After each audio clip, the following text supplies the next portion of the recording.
All right, so we are recording now. All right, so we're going to be doing Photoshop, and I'm going to be using a photo off the website today to start with. I'm going to use this one. It's called Girl One. So you feel free to download everything I'm going through. I give you the photos so you can kind of play as I'm working. We're not collecting anything with this. It's simply to let you have the experience of working with the picture, and you can see what I'm doing when you're working. So if you click on the picture, you can just kind of right click and save it to your computer, or you can drag it over. So it's really kind of whatever preference you want to use for that. I have it saved up to my desktop. So let me put this out of the way. So photo one is what we're currently working with. So I'm opening up Photoshop, and I'm going to start in the beginning. I know some of you guys have already used Photoshop, which is awesome, but some have not. So I just want to kind of go over some of the basic interface and such. So as you open, you're going to get something like this, kind of a home panel. Up here is giving you some tutorials, and I highly recommend kind of going through tutorials as you start to work with Photoshop, just to learn new things. There's always something new to learn with Photoshop, or all the programs for that matter. Down below, you're going to get kind of files you worked with recently. So you can typically click on those and open those back up, assuming you haven't moved them around too much on the computer. Different files, different folders, and then the computer gets a little weird not knowing where it was. But I'm going to just go to File and Open. Now, one thing you'll notice on this is there's grayed out items, which means you can't use them at this point, meaning that you have to have a picture open or had done something. You also will see keyboard shortcuts in here. So Command O on the Mac is open. On a PC, I'm not sure what it is, but if you look at all of these panels, you'll see the little keyboard shortcuts. Okay, so look what they are. I use keyboard shortcuts at times, but not all the time. It depends on what it is. And I think oftentimes you'll find you use the ones you use all the time, you end up learning. The ones you don't use all that often, you probably aren't gonna use. Like bind layer, I never use that. So open. And I'm gonna go to my desktop, and I think I call it class pics. And I got the girl in the hat. I'm going to click it. Okay, you're going to get this damage file. Just hit continue. It's not really damaged. It's just there was something went wrong, and it kind of put this little black bar at the bottom. So I'm going to kind of start with that. We're going to do a cropping thing. So cropping is one of the tools you use a lot in Photoshop. Basically, get your pictures the way you want. So I'm going to, because I want to just kind of do this with everything, I'm just going to hit the crop tool, which is 1, 2, 3, about 4 down. And as you scroll over your panels, you should get these little pop-ups. I kind of have them activated still. So my screen should look fairly similar to what yours might look like. Not necessarily always perfect, but I try to keep it pretty close to what you may have. So on the left here, we have basic tools. On the right, we have panels that pop out, an example, layers, typing, topography things, history, swatches, meaning colors, and so forth. So they're kind of on the right for the most part. And then at the top here, we'll give you kind of more detailed items for the tool that you happen to have selected. So in this case, the move tool is selected. And if you scroll over most of them, they kind of give you a little wording for it. So even if you don't have a little kind of demo diagram working, it should tell you what they are overall. All right. And you can kind of see just by that quick little thing, here's what that does. So it's kind of pretty sweet that way.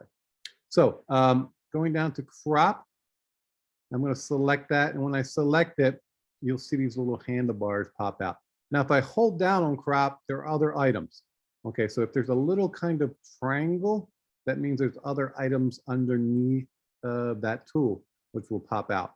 There's a perspective crop tool, which is not a problem right now. And then there's slice tool, which is a way of cutting pictures up to reassemble them, especially when you were dealing with websites. Not as much of a problem today because we all have fast internet or faster internet. But in the past, we would slice the picture up into different sections because it was faster for the computer browsers to load this. For example, this photograph, if I make it 6 small pictures, it's faster to load 6 small pictures and put it together than to load 1 big picture. Just the way the computers tend to transfer the data within the system. Okay, so we're just in the crop tool, and you can see here we've got little handles, and we can kind of move these in and out. If I just kind of drag it down, it just moves and it will go to wherever I want. In this case, if I hold down the shift bar as I go, it keeps it proportional. Okay, so I'm holding shift as I'm moving it in. If I don't do shift, it will just kind of go to where I want. So I can kind of grab a handle and move it. Now, the cool thing also about the crop tool is I can also add. If I want the picture to be bigger, for example, I want to say, let's put a frame on this picture. In this case, I already have black. So let's say I want to do a black frame on this picture. I could do that just by kind of dragging it larger. And this kind of checkerboard pattern is what Photoshop does when there's nothing there, or it's transparent, it's empty. Okay, so that's Photoshop's way of saying there's nothing there. And if it went to print it right now, it wouldn't print anything in that particular area.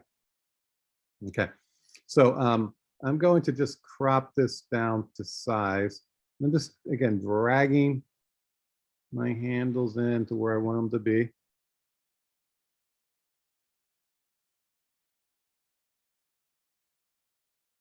And then I'm going to double click. And as you can see, I've cropped it down, and now I have the photo without that black bar at the bottom. And I'm ready to really start to work on this photo. So what we're going to do is kind of go through and just kind of clean it up. Do a little kind of photo retouching, as they would say. So first thing I want to do is I want to make a copy of my layer. That way, if I have a problem or have an issue, I can go back to where I was. Okay. So I'm taking my layer, in this case, it's layer 0. And down here, we have a plus, and that's going to add a copy. So I'm just going to drag it down to the plus, and you can see it made a copy of that. So now when I work, I'm working off the copy, not off the original.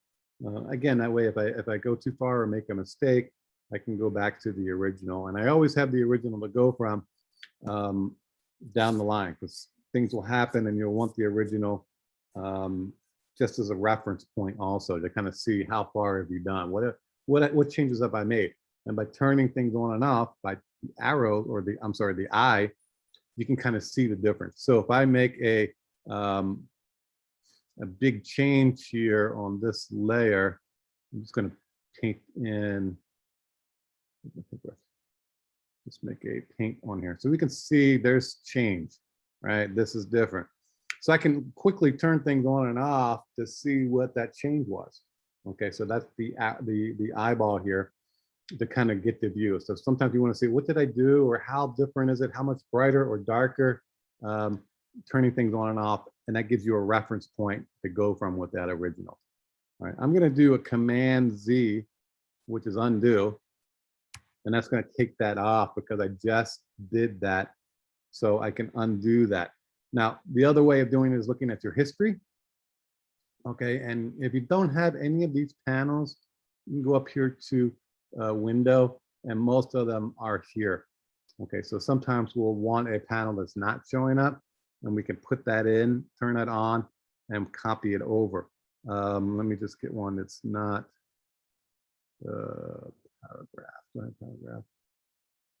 paragraph styles, patterns, do this.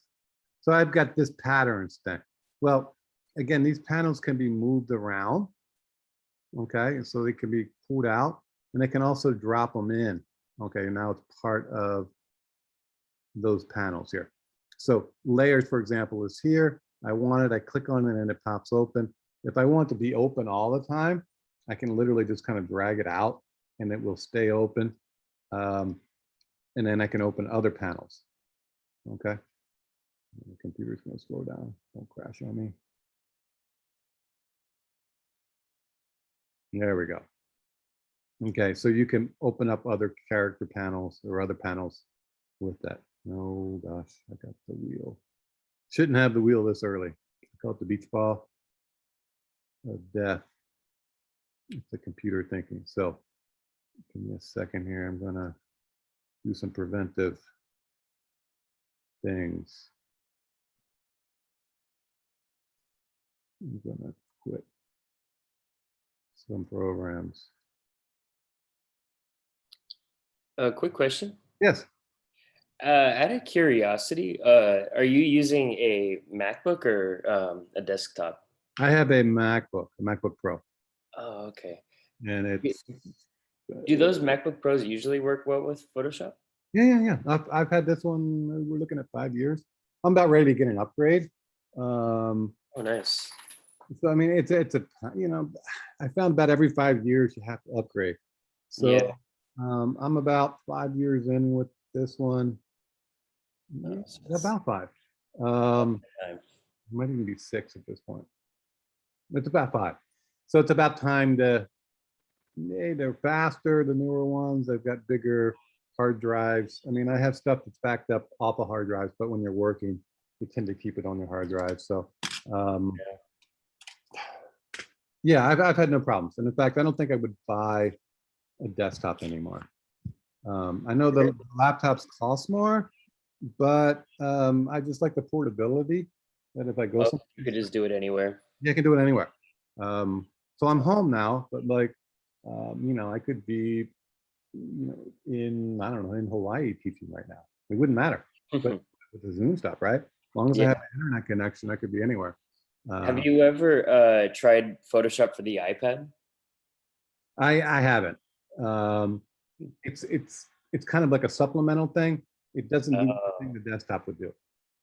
If that makes sense. So it's kind of like you can play with stuff there, but it's not the full kit and caboodle. Yeah, because I know like as time goes by a little bit, they're trying to push it harder and harder for that iPad Pro device. But I wasn't sure how good that would be. I don't think it's there yet. I think it probably will be one day. And I think you'll be able to kind of click and do stuff with there, but not yet. But I mean, I know, and I haven't done it yet, but I know the iPad, you can sync it up so you have like a double screen. Oh yeah. And I haven't done that yet, but I know it does it. It's just a matter of getting it down and doing it. I get so busy with other things, I don't sit there and play the way I should. But yeah, iPads have definitely come a long way, and you're able to work on the pad, and especially whether you get to stuff like drawing. I mean, I know a lot of you guys are, we'll call it creative, meaning you can take a pen and draw some beautiful stuff. And that's something you can do on a pad now, an iPad type of thing, and just kind of easily transfer it into whether Photoshop and or Illustrator. So I definitely turning into its own sort of tool, I guess. What's that? It's definitely like turning into its own sort of tool, I guess. Yes. No, it totally is. Totally is. All right. So I made a copy of her to work with, and then we're going to start to do things. Now in Photoshop, there's always 2 ways to do the same thing. And what I mean by that is you can do things like come to drop-down menus and do it. You can use tools over here, or you could just kind of do, there's just 2 different ways kind of doing things, at least. And ultimately with Photoshop, it's just about trying to figure out which way works best, for what you want to do at this particular time.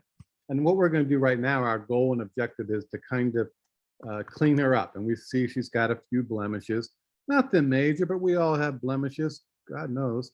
Some staining on the teeth, maybe too much coffee. We have that problem. Too much wine, we've had those problems.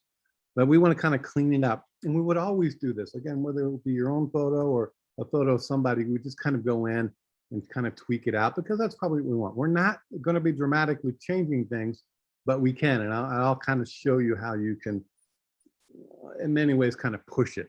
They talk about airbrushing. And what That term comes from the idea that in the past, artists would take literally airbrushes and kind of paint on top of the photos to make them different, make them better, to clean them up. And they would twist and turn. And a lot of what Photoshop does is what we used to do before. So what the photo processing and the ideas of photo processing, the dark room, all those kind of items are used in Photoshop, and a lot of the language is even used for that, for the different terms. An example over here is smudge and blur, or over here we have dodge and burn. Those are kind of photographic terms that have now become part of Photoshop.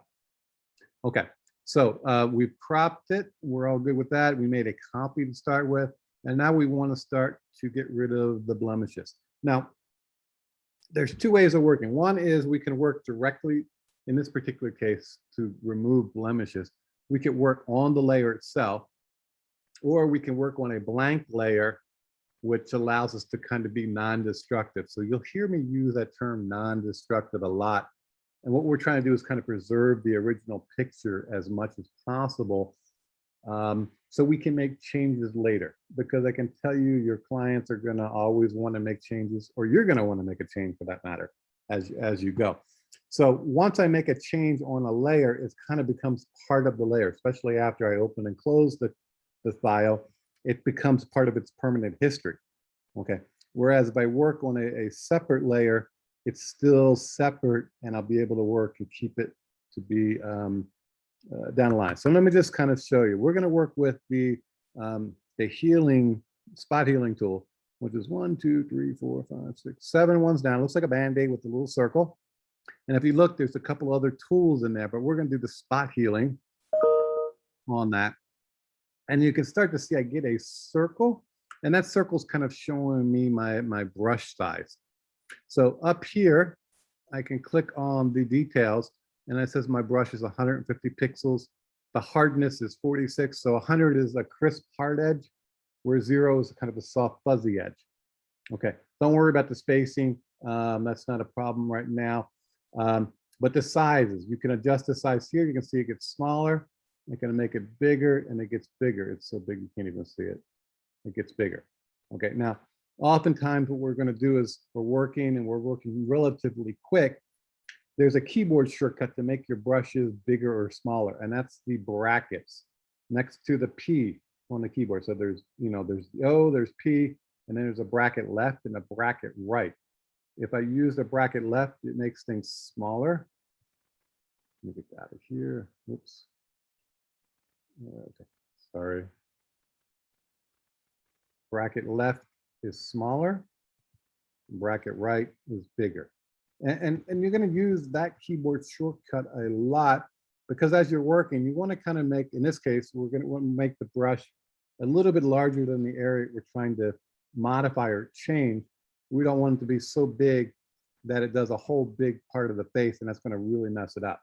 So let me do that. Let me just show you. So if I do the healing brush and do it here, the black shows what happened. The area was working, and it's thinking. Look, it did all kinds of weird stuff, right? It's like, ooh, what happened there, right? Command Z, okay, undoes. But if I put the brush just the size that I want, like here on this little freckle, it goes away, and just the freckle goes away. Okay, so what the healing brush does, or the spot healing brush, I should say, it takes data or information that's just adjacent to, in this case, the paintbrush. Okay, so it's going to just deal with the paintbrush and go, okay, you're trying to cover up this one little area, and it knows. And again, whether it's a face or whether it turns out to be a pine tree, it does the same thing. It knows you're trying to copy and paste from the adjacent area. So if I use it right now, it's just going to take that little area away. And I can literally walk through this and just get rid of any kind of spots or freckles that I don't want on here, right? There might be just kind of a light sheen. That's all these ones are, just a flare of light. Or it could be a small pimple, okay, or a freckle, or a scar, or who knows what. And I'm just kind of painting over them. And you'll notice sometimes it does like, oh, I didn't mean to do that. Again, you can undo it, or you can just redo it, because what it's doing is taking data and information from a close proximity to something. Okay, and what I'm doing is just kind of taking away those spots. And I can literally just kind of move around. Now to move around, um, you can move your cursor on your mouse. Like I have a mouse here where I can just kind of use my finger and move it around. I can also hold down the shift bar. I'm sorry, the space bar. Hold the space bar and you get a hand. And with the hand, you can just drag, okay? And you can also use the hand over here, the hand tool, or you can zoom in and out with the zoom tool. So I was zooming and I forgot to tell you that's Command plus and Command minus. Command minus zooms out, Command plus zooms in. Okay, so again, those are kind of like keyboard shortcuts you end up using all the time. The brackets for brushes bigger, smaller, the zoom in, zoom out, and the hand to kind of drag around. Okay, so that's the easiest way. I mean, you can obviously move these little bars at the bottom and the side, but who does that, right? That's like so like 1980s. So just hold the space bar, move your hand around, and then Command plus, Command minus to move in and get to where you want it to be. Okay, and again, you can literally move it around. And the cool thing about doing this is it will keep the same tool. So if I had the spot healing open and I move the hand, it stays with the spot healing tool, right? I don't have to switch tools. So I can literally just kind of move around, spot where I want it to be, move over, find another spot. Okay, so I can just kind of keep working around the photograph that I'm trying to do to make the corrections that I'm trying to do. And you'll see it does little things. I mean, there's the changes are so minute in this case because I'm pretty small with my brush, that nothing really is noticed. And again, we're zoomed in at 400%, which is more than this picture probably would ever be seen, assuming we would put it on the internet or something like that. Okay, we'll come back to that. She's got a little chapstick issue here. We're just kind of smoothing that out. And again, we're just going to go through and just do the lip a little bit. Not too bad. And what we're doing is just kind of replacing it. So, and you want to see what you did, again, you could turn that layer off. And going back to the original, you can kind of see where you made that change. Okay. So it's just kind of a nice way of looking at things to see what you've done. With here, I could do this, but I don't think it's going to work all the time with this. We're going to use another tool, a clone tool, to do that probably a little bit better, but that's not too bad with that. But I'm going to just take that back a step or two. I'm just going back to my brush here. So you can see every time that you click, it makes a thing on here, and it goes to about a history of about 100 items. So once you get past 100 clicks or 100 things, it starts all over. Okay, so that's why I mean, it's at some point you get past where you were in the history, and if you decide 5 minutes from now, oh God, I really want to put that back, I want to change that to where it was or do something different, it's hard to do. If it's on a separate layer, I can't. Okay, meaning I'll be able to make that change. So right now, all those changes I've made are on the layer and it becomes kind of permanent. Does that make sense? So permanently on a layer. Now I'm going to turn that layer off. I'm going to make a new blank layer. And I'm going to put it just on top of my original. And I'm going to make some changes. And what I'm going to do is the changes I make are not going to affect, are not going to be a permanent change. So I'm going back to my spot healing again, and I'm just going to do the same thing again. And I'm just kind of picking off some of those blemishes. Let me just get a couple of the big ones so you can see it. I don't do that so much.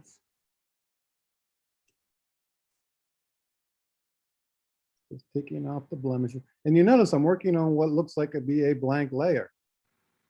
Okay, but you notice as I'm working, it is changing things. Well, why? Well, because when I'm doing this brush, in this case, the spot healing tool, it is taking things from below, sample all layers, meaning it's taking not just where we are, but all things below. So it's making those changes on that layer. And I'm going to zoom out in a sec and you'll see. So here's what the blemishes, you can kind of see them popping up. Let me do a few more down here at the bottom. Got some bigger ones here. Just kind of painting them out, just kind of going through.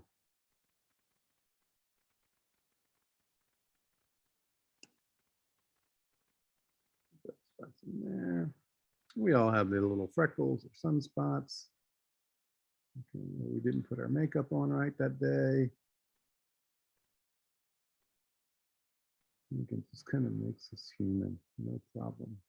But we all want to be just a little bit better. I know that. We all know that. Okay, so you can see they're there, right?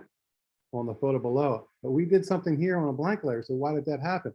Well, what happened was you can start to see all of these little specks are brush or the spot healing brush working. Okay, so it took things from that area and put it in. Okay, but it didn't affect the original photo. Okay, on the other one, we changed the original photo, okay, with our spots. You can see they went away and they're there. We can't add those back in if we wanted to. It becomes a permanent part of that layer. So in this case, in all practicality, we're going to get rid of that stuff and that's good. But it may be we did this and she comes back in, or we're working with whomever with the photo and like, it's too perfect now. We want some of her freckles back in. We liked her freckles. Well, in that case, I can come back and see where were the freckles. There was one here, you know, one here. I took them off because I'm a designer, artist, whatever, photographer. And I thought they wouldn't want that freckle, but it turns out maybe that freckle is kind of like part of her trademark. So I can come back here and know that that freckle's right in this area. And I'm just going to get the eraser tool. I'm just going to erase that out. Okay, and I put that freckle back in. So the freckle was there and now it's back. Okay, because it's on a separate layer, I can erase it and recorrect or correct what I did. Okay, so in Photoshop, this is called non-destructive, meaning I didn't destroy the original layer. I worked on another layer that helped with it. Hand, yes, Mark, that looks like question. Yeah. Is there a limit to how many layers you can make? Ooh, I don't think so. Well, I'm going to say yes, there is a limit. I've never found it. I believe it's like thousands. Does that make sense? Oh, It may wow. also be based on how much RAM your computer has, I think, too. Well, yeah, I mean, at some point your computer is going to get a little wacky, but it doesn't necessarily limit your layers. Does that make sense? Yes, yes. At some point your computer is going to go, whoa, it's too much. We're working too slow. It's going to be hard to save, but I don't think that it's going to slow the computer down, but it's not going to necessarily physically limit how many layers you can have in Photoshop. I think it's the thousands. I mean, I've had files that are hundreds of layers and never had a problem. So I don't think you're going to have that issue. Does that make sense? And at some point you end up building layers into folders and you can get pretty complicated with it. But I don't think that's going to be a problem. You can also rename layers. And I didn't say that, but you can, because if you obviously you get into hundreds or get into 20 or 30 layers, you're going to want to name them, right? So you can kind of just double click on the layer, the name, and you see it kind of turns, in my case, blue, and you can kind of change it. I spelled it wrong. Blemishes, probably BLE. How did you make that layer again? You just kind of go to the plus down below. So the plus here. Oh, okay. Thank you. And then how did you copy the image onto another layer to make it? I take the layer, whatever layer it is, in this case, the main picture, and I drag it to the plus and it makes a copy. It'll say, oh, okay. that makes sense. Thank you. And again, if you don't want something, just hit delete. All right, you can just kind of, and you can select and shift delete many at a time if you want. And the layers are part of Photoshop. Does that make sense? So if you're working with a JPEG, JPEGs don't have layers. They're flattened images, but Photoshop has layers. Okay, so since we're there with layers, let's go to File, and we're going to save. So they changed this up a little bit. So with their save, save as, and save a copy. So save is just saving it as it is, and it's going to, again, default to PSD. And my defaults down here are a large document format, Photoshop, PDF, or TIFF. So what it's doing is it's allowing me to save in a layers format. I typically just save at this point in a Photoshop format, because that's what the computer likes, that's what Photoshop likes, so it's happy with that. So PSD stands for Photoshop document. Okay, so that's a PSD. So I would just hit save, and it's going to save, and it's saying all of my layers. So when I open this up tomorrow or 2 hours from now, all the layers are there. Now, If you were complete, like if you finished your project, would you save it then as a JPEG, or would you still save it as a Photoshop document?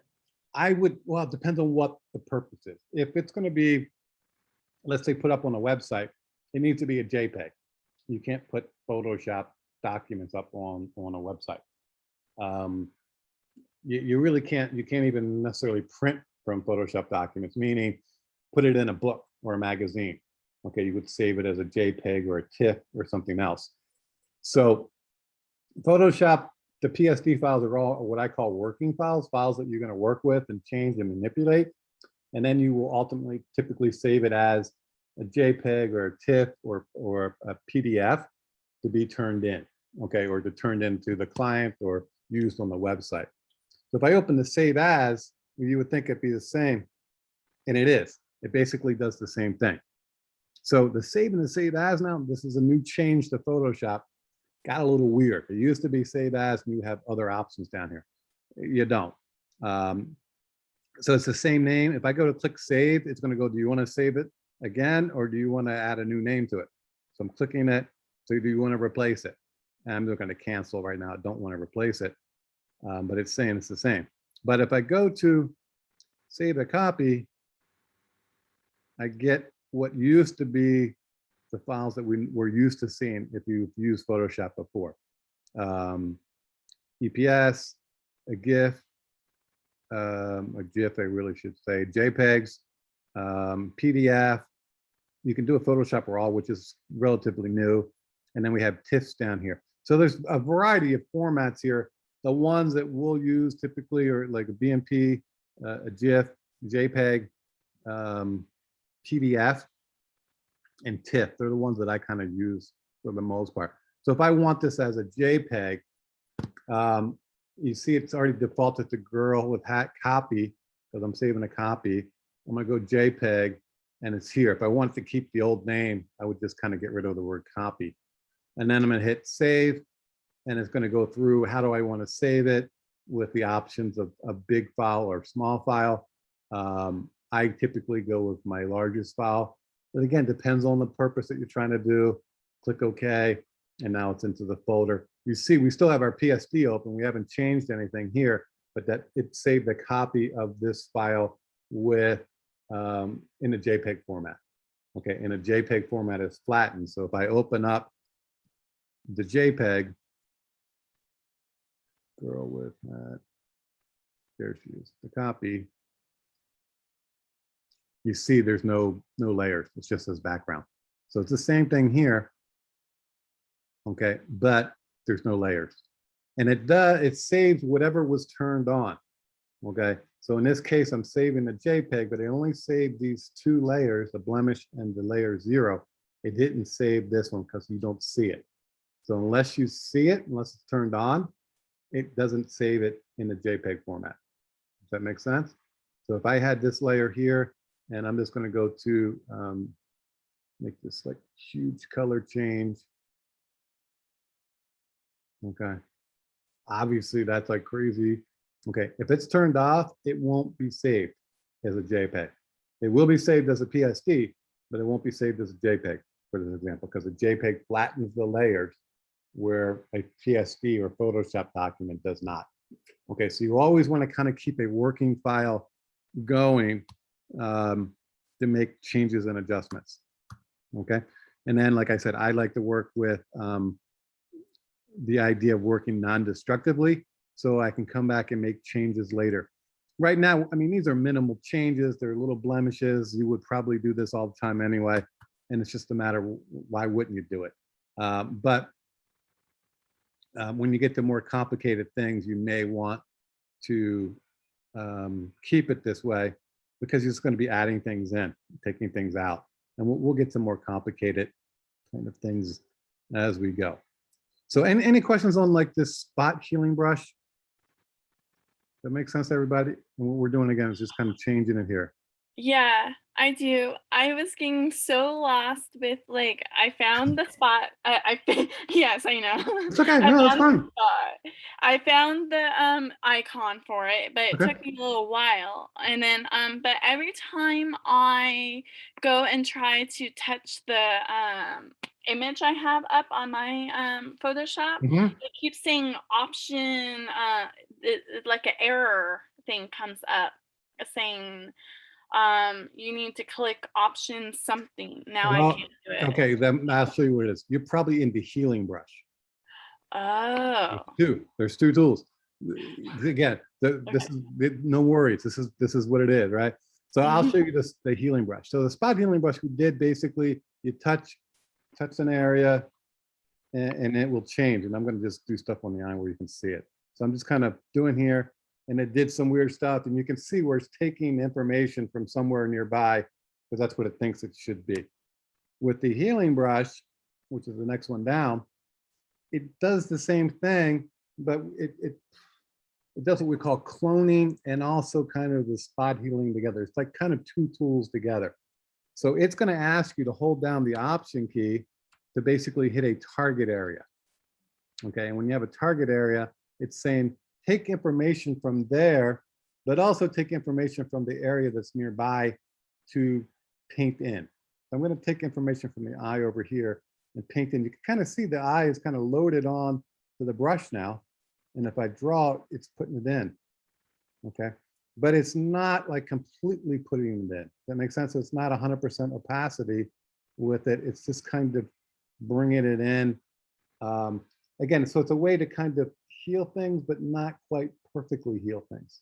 Okay, because again, it depends on what you're trying to do. And when we think healing, we think on blemishes, but sometimes you might want to just kind of draw in a certain area. I'm going to take that off. And since we're here and you brought that up, hopefully you're working along with this. It's making sense to you. Did that make sense, Megan? That tool? yes, Okay. it did. And I once I remembered to click down on the icon, I found the spot. Yeah, your spot. Again, it may be slightly different on a PC or such. I don't know.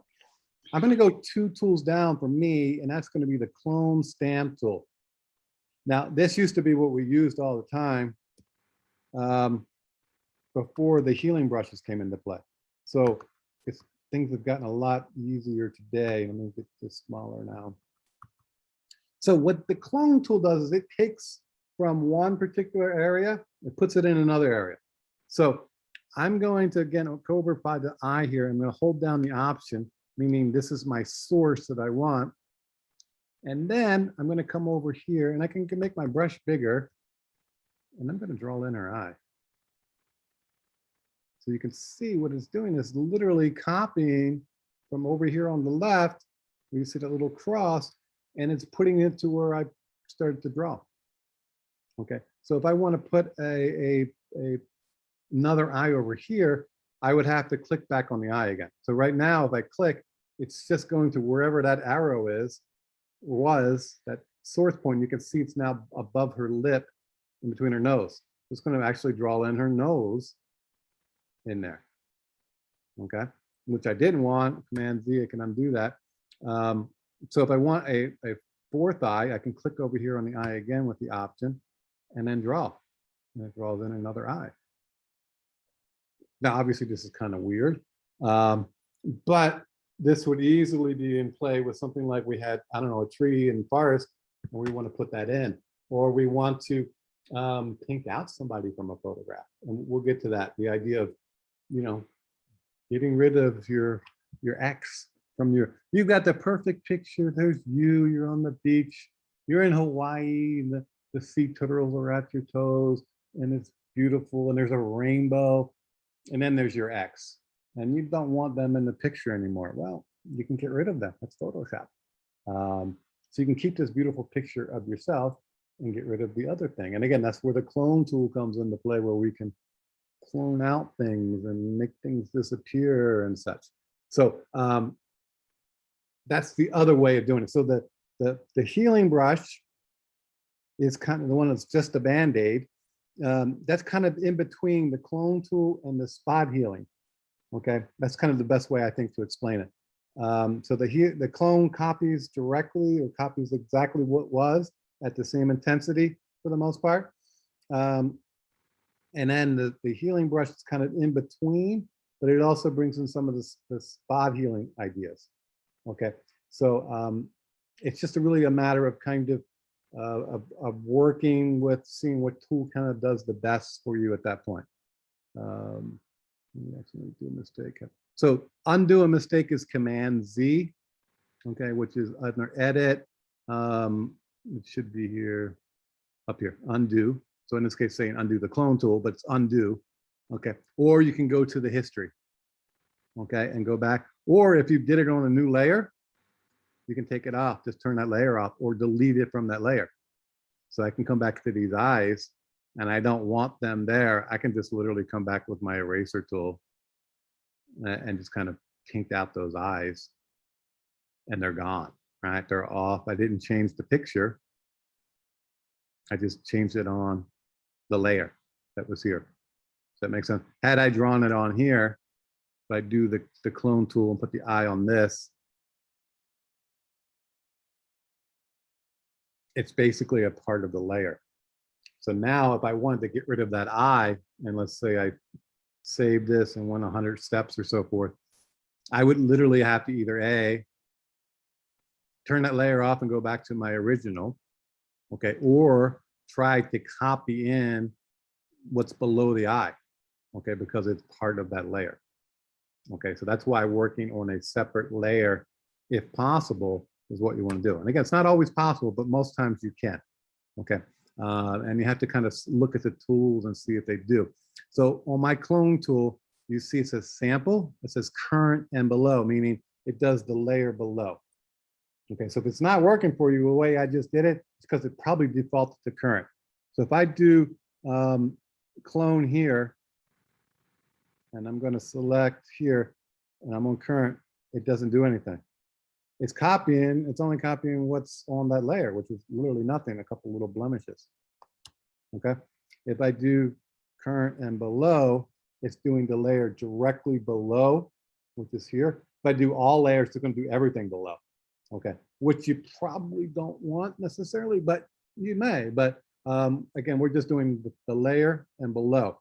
So meaning it's going to copy what's on that layer. In this case, there's nothing there for the most part. There's really nothing there. Plus the layer directly below. So current below, that's a sample. That's where's it getting its information from? Okay, so if what I just did on a blank layer does not work for you, go up to your panel here and make sure you select it current and below. Okay, so some of the tools you need to do current and below, some do all. It's just a matter of looking at it and seeing what happens to be working there. Okay, does that make sense? I know it's going to get confusing at some point, and that's okay. Don't worry about it. We have time. We have lots of time here. We're playing. Okay. And I like to call it play because I think it is play. It's kind of fun to, it's kind of like crayons for adults here, right? When we're dealing with Photoshop. All right. Questions on that? Making sense? Yeah, where is the clone one again? Show me. For again. me, it's two more down. Mhm. It looks like a rubber stamp. Oh, okay. It's called the clone stamp tool. It's the official name. Okay. Okay. And there's a pattern stamp. Don't worry about that one. We're just doing the clone stamp. And that really works for anything. So I'm gonna open up another picture just to, because even I get tired of the girl in the hat. There's some kid I picked up off the street, right? Some kid got my picture of the forest, right? I'm like, my God, how did the kid get in there? I don't want the kid in the picture. Wild kid, huh? Right, they do, right? They're like, yeah, they're exactly like wild animals. And it's like, I don't want the kid in the picture. Well, I'm gonna clone. Okay, I'm on here and I'm gonna I'll make a new layer to work off of. And I'm gonna clone the stone. Here we go. And I'm just gonna literally can paint her out. Okay. And at some point you have to kind of unclick because otherwise the computer gets confused and it doesn't realize the clone materials there. It'll start to put back in the old stuff. If you keep going, see right now, putting back in stuff, even though there's nothing there, it's because you have to kind of off click it once or twice. Don't get confused by that. But you can literally, and again, change your point of cloning. And I'm just kind of holding the option every now and then to pick a select an area. And my brush is pretty soft, so we're going to get a little soft edge here. And down here we've got this. Again, I'm not going what's that? Sorry. If you wanted it to look more precise for the edge of that boulder, would you like harden it, or? I could, and in fact, I can come back in here. You can see how it's soft, so I can come up here and I can harden my brush. And then I'm going to make it a little smaller. Bracket. And then I'm going to select my source point as the kind of the brush or the branches behind.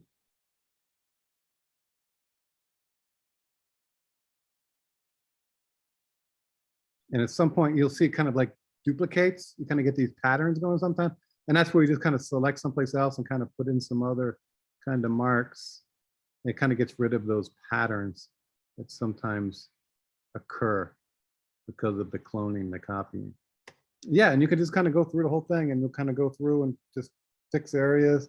Right now it's pretty hard and you can see the difference that there is a harder edge, which I don't want.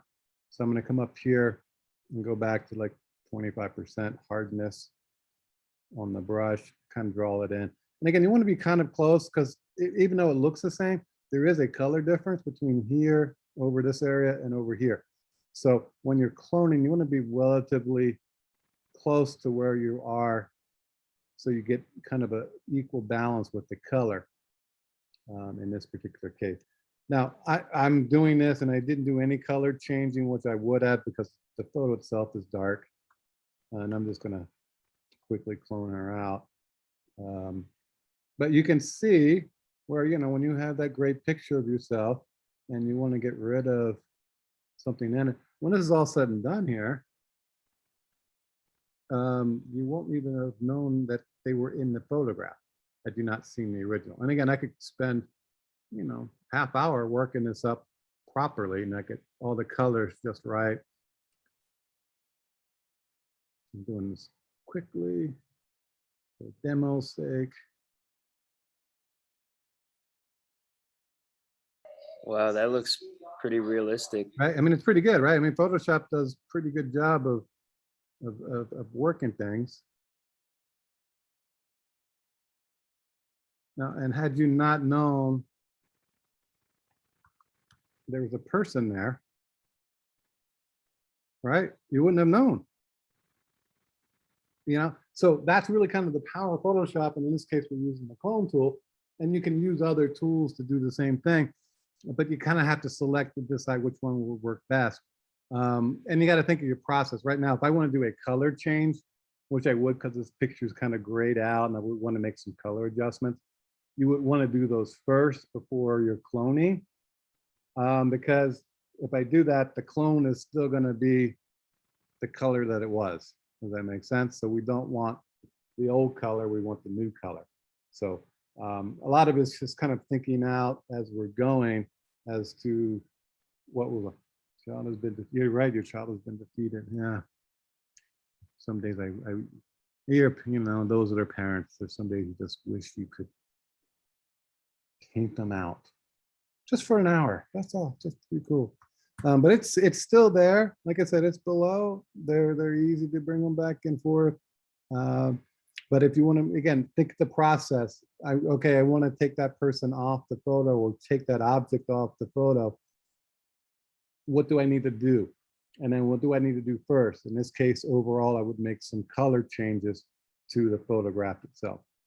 Okay, so make those kind of first. And I'm gonna, let me just do a quick color change. I'm just gonna brighten it up, just bump the contrast a little bit. Nothing major, just a little bit. It's blowing it out over here, but that's okay for now. I'm just looking at here. So if I came back in and I used the clone tool, but let's say I use the spot healing, because I want to kind of show you how that works. So in this case, we were scanning her out and you can see it's pixelated. It's not that great a photo. It's getting blurry. Okay. So you want to have as high a resolution as possible. I'm going to check this picture. Oh, it is pretty decent size, 300. Huh. If I use the spot healing brush and I kind of get a bigger brush, you can see I'm painting. It brings in some of the stuff below, the granite, the stone, but it just does a really poor job. And you would sit here all day and maybe you'll get it to work. And you can see it's taking away, but it's just really, really bad. And then if I use the healing brush, and I'm going to pick a source out here and paint, it's a little better, right? But it's still kind of, because it's not doing it at 100%, it's kind of bringing in a little bit of the color still from the jacket and adding it to the stone. So it's bringing in the stone pattern, but also we've got that jacket. So we're gonna have to come back and forth to kind of blur it all out. So in this case, the clone tool would be the tool of choice, because simply selecting a point and coming over and painting takes out, in this case, the jacket from the picture. Okay, so it's kind of figuring out which tool will work the best on here. And like I said, you want to kind of do that color adjustments first, because here it is, she's been painted out, but you can see that the color is totally off. Okay, it works with this one because we didn't make the color adjustment. So you have to kind of think of a logical step. How do I want to work with that? Can do multiple projects. Yeah, you can do whatever you want. And in fact, we're going to do a project where we take out multiple objects and kind of clone in some things, probably next week with that, because I think these are kind of some of the most important tools that we do, which are fixing things. Does that make sense? I mean, you know, the first part of photography is getting a good composition, meaning lining things up. And we'll go through the kind of ideas and principles of photography this semester. But it's getting the picture, getting it laid out. And then it's coming back and making corrections. Okay. And we're always making corrections. I mean, everybody has. I mean, you think of somebody, I don't know, Ansel Adams, everybody knows who he is, from wildlife or landscape photography. I mean, he was always making changes. Every picture you've seen in a National Geographic, there's been photo editing done to it. And it could have been as simple as taking a leaf off the picture, or brightening the animal's eyes, or enhancing the fur so it looks sharper, or bumping the sunset up a little bit. Every picture that you find in a magazine has been enhanced, changed. Okay. And part of it is not because it was bad, it was just because the camera doesn't necessarily always capture everything. And it's our job to kind of bring the focus in and bring it to where we want it. So if this was our photo, and this is the one the person selected, well, if you don't want the kid in there, you take the kid out, right? Because you just say, hey, I want this idea of the rock and tree and the visitor center back there. And they're like, oh, I got the perfect picture. Well, you got the perfect picture, but there's a kid in there. Okay, well, you can take the kid out and make it perfect. So, and when it's all said and done, it will be fine. Okay, so every kind of image ends up getting some kind of adjustment to it. If I don't do any adjustments, I call that a snapshot. Okay, so like if I just take a picture of you know, of my kid, and they're out swinging on the swings. To me, that's a snapshot. I didn't do anything with it, meaning I didn't enhance it. I didn't kind of focus it or fuzzy it, make it the contrast or play with the color. It's just a snapshot. But most pictures are pictures, and we end up doing a little bit with it. And I think that's perfectly fine from a quote, artistic graphic standpoint. I can't really think of any project that I really haven't done that on. I mean, that's what I do. That's what we do as designers, as artists. We're always trying to make it a little bit better. And you're gonna guys are gonna get to it. Those that might want to get into, like, I don't know, animation, background work. Imagine you've got this beautiful mountainscape that you're working with, and if the photo becomes your base point, and you're kind of making that photograph into kind of an animation kind of feel through filters and effects. And I'll show you how to do some of that. But then you want to put in some fog. Well, the fog wasn't there that day, but now you want to draw some fog in. You're going to paint some fog in using something like Photoshop. Okay, so you can do that. Okay, that's kind of the beauty of it, is kind of, you can compose these images, and you can actually make things that didn't really exist. And that's how they do it, right? I mean, they're using something like Photoshop or something along those lines, Photoshop or Illustrator, some proprietary software, to do all of those incredible things that we see. And these things are becoming more and more every day kind of thing. So, I mean, just to show you how crazy this program is, let me open up a photo. This stuff is gonna be like blowing your mind here. I'll open this one. I think this will work. So this is an iceberg. We're going to use this. We'll play with this a little bit later and so forth. But let me do something here.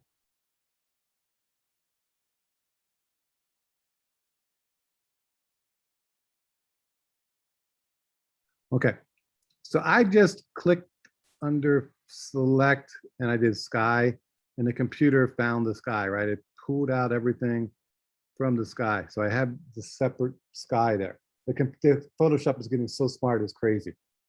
At some point, I think you're going to be able to talk and say, take out sky, and it will take out the sky. That makes sense. So, and then I want to, where is it? It's the stuff is brand new. Where did they put that out?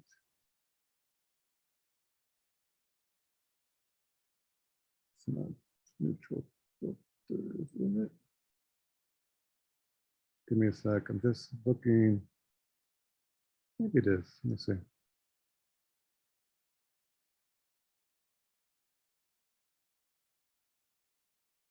This is all stuff they're adding, right? They're adding these new ways of working. No,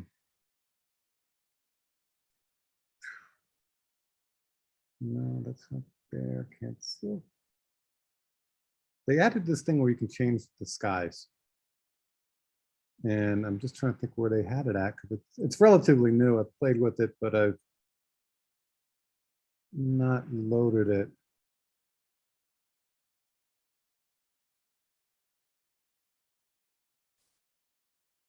Give me a second. Let me just, when in doubt, search, right? Sky replacement. See if this is it. Yeah, it's called sky replacement. Okay. Boom. So what this is crazy. This is like nuts, guys. Really, this is crazy. You went and took this beautiful picture, but you're like, you know what? The sunset wasn't beautiful. You can go in here and you can select and you can add your own. Does that make sense? Here's that rainbow that you wanna. Well, you know, that wasn't cool. So let me put in this. Now again, you have to work at the foreground and all that kind of things. But you could take these basically stock pictures or bring in your own. You can add your own skies, because I take pictures of the sky and put them in. So at some point you're like, well, I don't know if that's real, or did that really happen, or was that fake, type of thing. I'm just gonna click OK, and that's there. I'm open up. Really, this is how it's getting to that point where Photoshop will totally mess with things. they're adding things to the Photoshop files, like some kind of like embedded codes, so people know whether it's real or not. And problems gotten into is like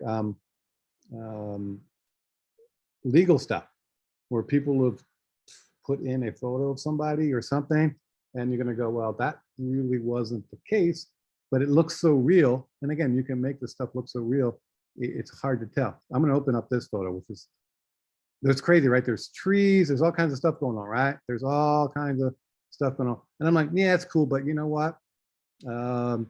It would be really kind of cool if it was at a sunset. I wasn't there at sunset, but sunset would have been cool. So I'm going to open that. I don't know where that thing is. Where is that? Under edit? Oh, it is. So, okay, edit. So it's giving me a shortcut. Edit, sky replace. There it is. Okay, so close that off. Hopefully it doesn't crash the computer here. Okay, look, it put the sky in behind the trees. It may not have gotten down here, but it does pretty darn good. Here's a traditional blue sky, okay, which is okay. But we're gonna go, you know what? I really, really wanted that beautiful sunset. Look, it did it.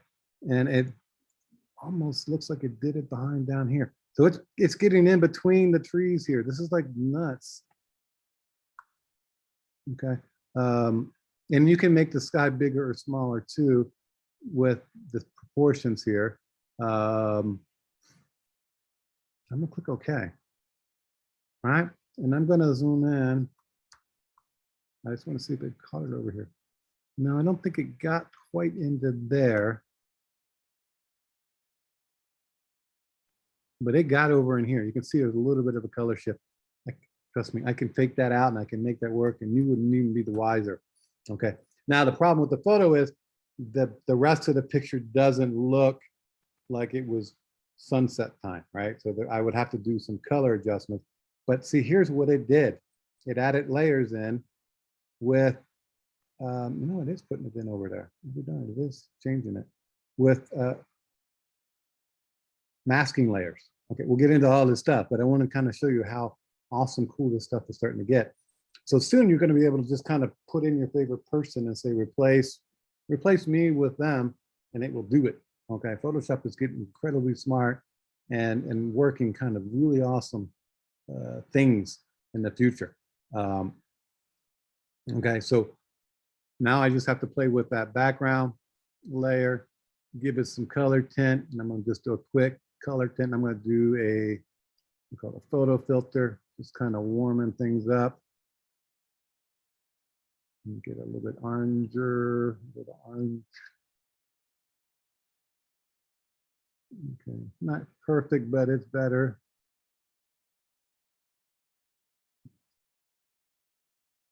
Okay, so now I've got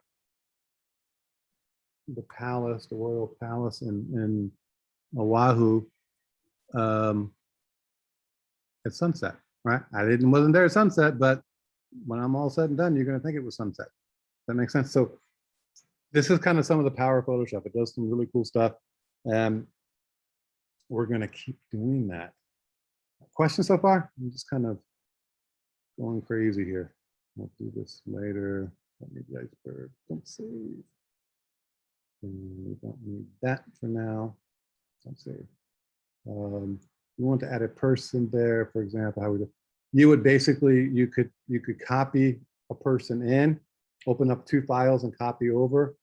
Let me see if I can do that real quick, just to kind of give you a quick example.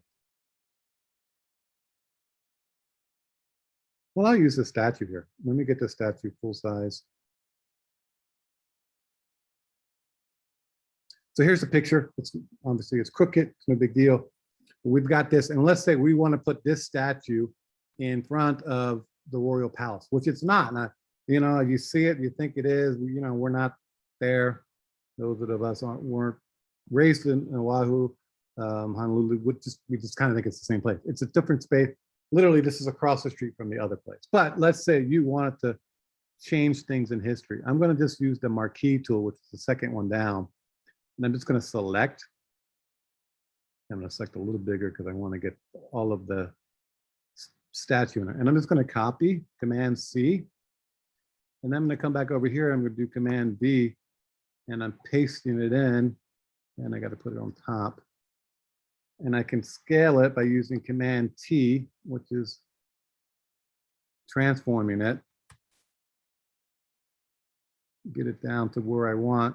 And I'm going to just rotate a little bit because it was crooked.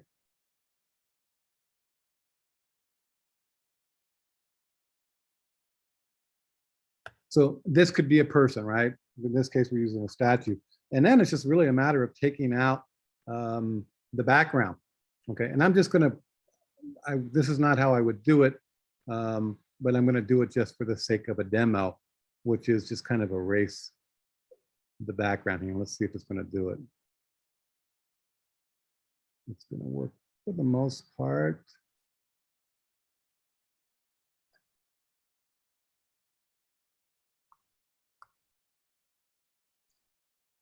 So Photoshop has gotten smart in the sense it's kind of working, and it's not doing everything, all of it, but I'm just gonna work it around, see what it does. And it's helping me. It's not gonna be perfect, but it's gonna be a lot easier to work with this down the line. And you can see it's basically taking out the background, because I said take out the background, and it's not picking everything up because it's the computer. It's thinking, it's not doing everything, but it's at least helping me along and going to speed up things as I get into more minute areas. Okay, so I'm going to turn all that off so I can see what it did. Okay, and it did okay. But I could come back here just with the eraser tool and just kind of paint out those areas. Again, this is being destructive, so I'm taking it away. And I got to get really careful when I get over near the statue to pick out certain areas. And there's ways that Photoshop is designed to do that. And I don't want to get into all of that right now. Oops.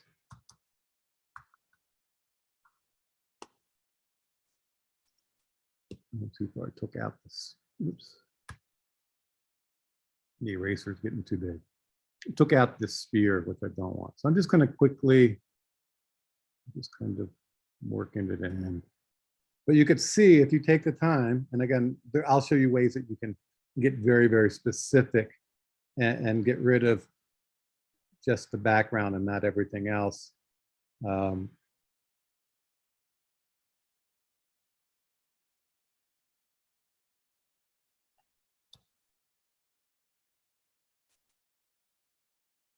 It's there, okay? And now I should put that filter effect in. I'm gonna just do a new layer. Adjustment, color, photo filter. Okay, need to be on the active layer.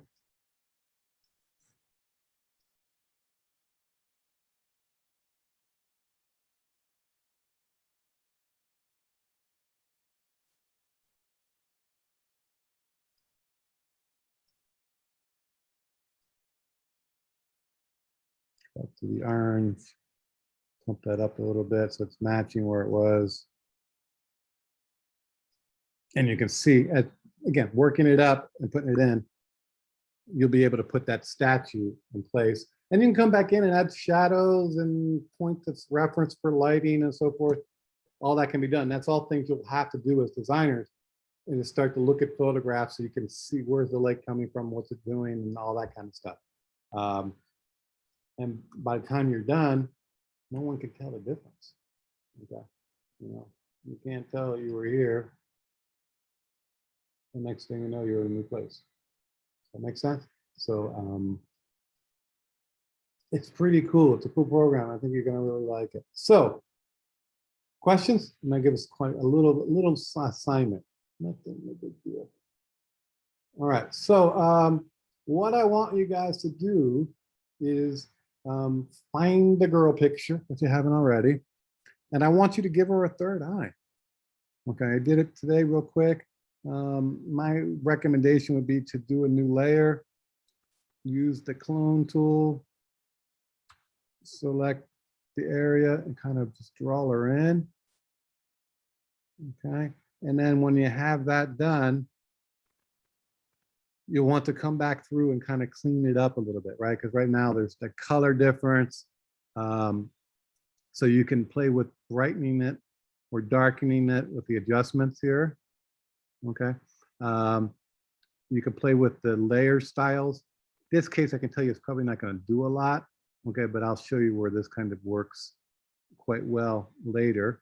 But you're going to probably just kind of come in, and I'm going to get the paintbrush going on the eraser. And I've got that there. I'm going to zoom in so I can see what I'm doing. And I'm going to look at my brushes, and I could drop the opacity down or the flow. But smoothing is going to will work here definitely, kind of cleans up things. And I'm just going to paint. And what it's doing is just kind of taking off that layer. If there's nothing there, it doesn't do anything, right? So it's not going to affect the layer below because it's only working with that layer that we're erasing. So I can literally turn that all off if I wanted to. Just kind of come through. Okay, just kind of work it out. So what I want you to kind of just get that thing into place, play with kind of getting that off, play with making your brushes smaller or bigger. Okay, to kind of get the effects that you want. And we're just kind of putting it in place. Now the cool thing is, because it's a new layer, I can literally grab the move tool and move it around. Okay, so it doesn't need to be in the exact same place. I could, okay, I want it over a little bit, left, right, whatever. I can make that adjustment. Okay, because it is a separate layer. Okay, and then save your file. Just save it as a PSD. I'm not collecting anything, but I want you to kind of get into this habit of working with it. Open your mind's eye. Yeah, it's totally what it is, right? To kind of get used to cloning, and then go through and take out some of the blemishes, right? Take off her blemishes. You know, again, use the spot healing tool and just kind of go through and, you know, take off anything that you might want to move around. And then I told you about the tooth. The clone would work probably well here also. So I'm going to use the clone tool. Let me get that small to work with. I'm selecting a source over here, and I'm just basically copying the enamel from the other part of the tooth. Okay, so I'm just going to have to move it around. Sometimes if it gets too blotchy, you can come back and smooth it out.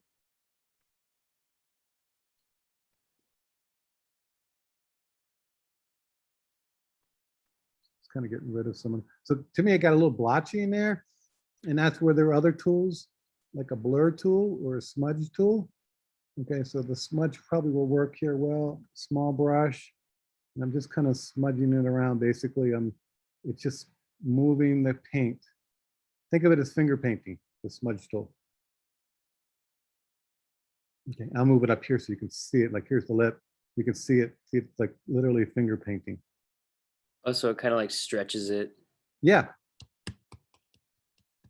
Okay, so it's basically kind of moving the pixels around a little bit and kind of blurring them. You know, so this is the way that I would probably kind of clean up her teeth a little bit. Get rid of that little notch. Again, you kind of get in there and you're going to get to the details of what's going on, but you have to kind of zoom in, zoom out to do that. Crack in the tooth there. Okay, so, you know, here's before, here's after. Okay, so you can really see there's quite a dramatic difference there in what we've done.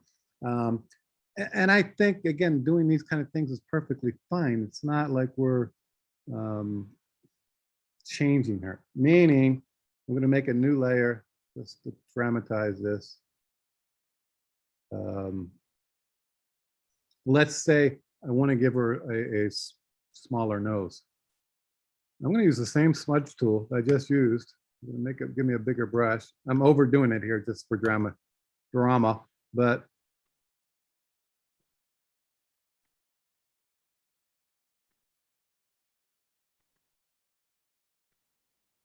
not how you completely do it, but I'm tweaking it in. It's too much, but look, she got a nose job. All right, And you could do this to clean up someone's, chin. You get rid of my double chin, I'll do that. And I can kind of push it up a little bit. And you can kind of reshape the chin line or reshape the waistline, those kind of, look, we do it all the time. Again, you got to be careful with it, how much you do, how much do you not do. A lot of it depends on like the direction you've been kind of advised by the client, that type of thing. But you can see, again, it's not perfect, but there's a difference there, right? We've changed her face, and I can get it so you wouldn't know it was a difference. Okay. Now, I'm not saying this is what we do all the time, but we do this. And again, Photoshop is the tool that we would, quote, airbrush. Okay. Change somebody. I got a little bit blotchy over here on the nose. So that's where I'm like, it's too much. I need to go back. Again, working new layers, you can make those adjustments a lot easier and correct things. Okay. And you show it to the client going, here's what I did. And like, it's too much. Okay. Boom. We'll go back to where we were and they're perfectly fine.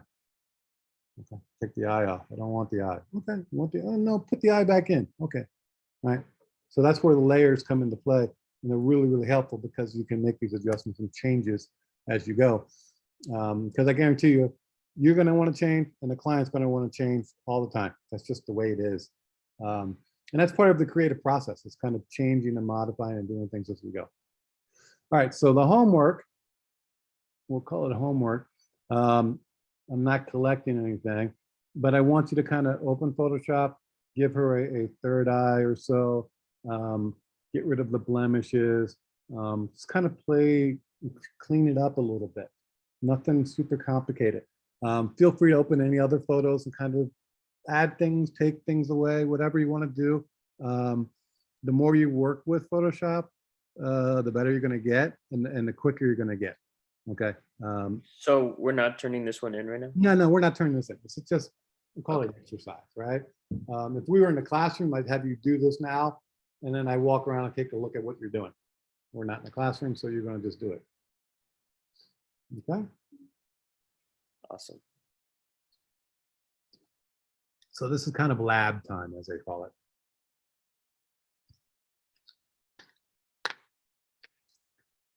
Questions? Question about anything we went over today? Yeah, I have a question actually. Yes. For the picture, does it have to be the same girl, or it could be like any different other one? Well, use the same girl. That way you know you're getting it and it's working. I mean, if you want to take another picture of your mom and give her a third eye, I don't care. But I want you to just kind of work with this picture. That way you can kind of, you know exactly. She's got some blemishes. You can make those changes quickly and get that you're getting. So it could be the same or any different kind, or Yeah. You can use another picture if you want. I'm not collecting this, so I'm okay. all right, thank you. Where do you find this the girl picture again? On our website. So pull that up. So it's Daniel M. Gross /Dart2. Okay. And then down here, she's photo 1. Okay, she's in photo 1. So we're going to use all of these photos at some point, probably. I have them in here just as sources that we can work from. And again, this is just for our practice, right? What's that again? And did I get it correct that this is just for our practice? Correct. Yes. Okay, good. Yes. Because that was a lot of information. Yeah. I see viewing videos in my future. Yeah. No, this is we're moving into lab part. So you're just going to work and do stuff on your own. And like I said, I'll get the video up and we're going to go back through these things. So don't think that I'm never going to cover that again. No, that's not the case. We keep adding and building with this as we go. Okay, so we're going to keep adding new tools and new processes as we start to move along in class here. We literally touched like 2 or 3 tools today, right? And we've touched layers. We didn't do anything else really over here. So, and we didn't do anything with the really kind of the drop downs. There's a bazillion things. So we're going to keep adding. Is there going to be an issue? I have an IBM compatible desktop. Mm-hmm. Is that going to be an issue with regard to commands, etc.? No, well, For- it might be slightly different, but if it is like for the keyboards, just look on the drop downs and it'll tell you what it is for a PC. Okay, thank you. Most of these, like the ones I'm doing, like Command C or Command S, which is save, they're the same. But there might be something that's like, oh, it's not Shift Command A. That's not I don't know because I don't have a PC. But they're here. And like I said, use which ones you want. If you don't want to use any shortcuts, you don't have to. You can always use the drop downs. Because again, it depends on what you're doing. Like I said, some drop downs some I use drop downs, some I just use the shortcut. But I only use the shortcut because I do it a lot. Does that make sense? To me, I'm not just like color settings, Shift Command K. I didn't know that. And I've been using Photoshop for 20 years. Okay. Why? Because I don't care. I just go to color settings and it'll pop up and I can do the change because I do this so few times that I mean, if I'm doing it every day all the time, I would figure out the shortcut, but I don't use this, so I don't care. When I need it, I'll find it and then I'll open it up. That makes sense? But you work the way you want to work and using shortcuts is fine. If that's what you tend to work with. Okay, I don't want to save that. Let's see. All right, other questions? All right, so Yeah, I'm Yeah. sorry, can you Yeah. show me how to create another layer again? Yeah. I know that you're repeating yourself. No, but- no, it's okay. That's why we're here. Yeah. So layers, just literally drag. If you want to copy a layer, select the layer and drag it to the little plus in the box. If you just want a new layer, click the plus in the box and it adds it. So that's Okay. Yeah. clicking adds a new one, or copying will make it copy and it'll tell you it's a copy. It'll say layer 0, copy 3. And where do you find the layers again? I see it says If you don't have layers on the panel here, go uh-huh. up to Window and Layers. Okay. Again, Got it. it depends on how your computer's set up or has been set up.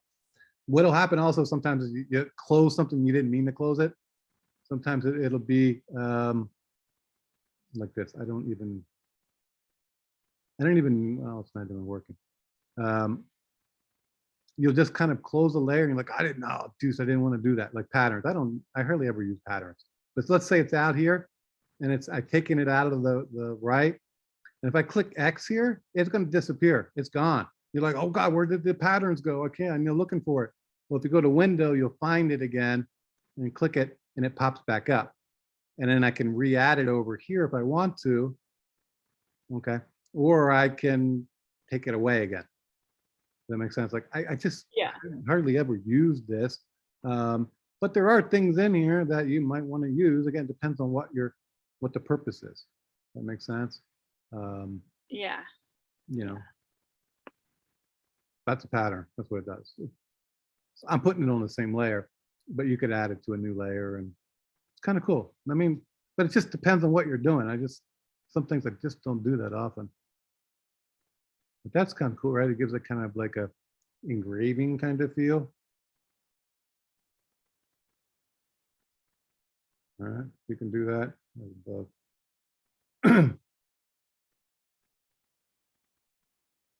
All right, other questions?